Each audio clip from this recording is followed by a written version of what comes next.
പുനലൂർ മൂവാറ്റുപുഴ സംസ്ഥാന പാതയിൽ police jeep നിയന്ത്രണം വിട്ടുമറിഞ്ഞ് അപകടം സംഭവിച്ചു. മണിമലയ്ക്ക് സമീപം പൊന്തൻപുഴയ്ക്കും കറിക്കാട്ടൂരിനും മധ്യമാണ് അപകടമുണ്ടായത്.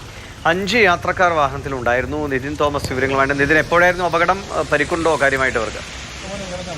ദിവിഷ്, ഇന്ന് വൈകുന്നേരം 4 മണിയോടെയാണ് ഇത്തരത്തിലൊരു അപകടം ഉണ്ടായത്. പത്തനംതിട്ട ചിറ്റ സ്റ്റേഷനിലെ ജീപ്പാണ് അപകടത്തിൽപ്പെട്ടത്. പുനലൂർ മൂവാറ്റുപുഴ സംസ്ഥാന പാതയിൽ മണിമലയ്ക്ക് സമീപം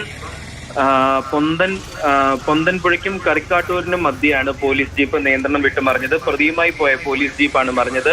പ്രതിയും പോലീസുകാരും അടക്കം 5 പേരാണ് ഉണ്ടായിരുന്നത്. പരിക്കുകളുണ്ട്, പക്ഷെ ആരുടെയും പരിക്കുകൾ നിസ്സാരമല്ല.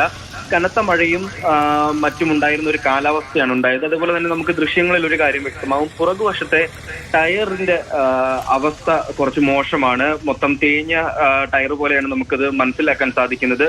ഒരുപക്ഷെ ഈ കനത്ത മഴ ഉണ്ടായിരുന്നത് കൊണ്ട് തന്നെ റോഡിലെല്ലാം നല്ലതായിട്ട് വെള്ളമുണ്ട്. ജീപ്പ് റോഡിൽ നിന്ന് തെന്നി മാറിയതാണെന്ന് ഈ സ്ഥലത്തുണ്ടായിരുന്നവർ പറയുന്നുണ്ട്. അപ്പൊ അത്തരത്തിലാണ് അപകടം സംഭവിച്ചതെന്നാണ് നമ്മളിപ്പോൾ പ്രാഥമികമായിട്ട് വിലയിരുത്തുന്നത്.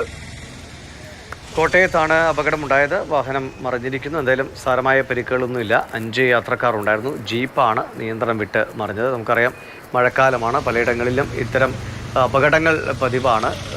പലപ്പോഴും അമിതവേഗവും കാരണമാകാറുണ്ട്. ചിലപ്പോൾ ഈ വെള്ളം ഒഴുകുന്നതും റോഡിൻ്റെ സ്ഥിതിയൊക്കെ അപകടങ്ങളിലേക്ക് നയിക്കാറുണ്ട്. കോട്ടയത്തെ ദൃശ്യങ്ങളാണ് ഈ കണ്ടത്.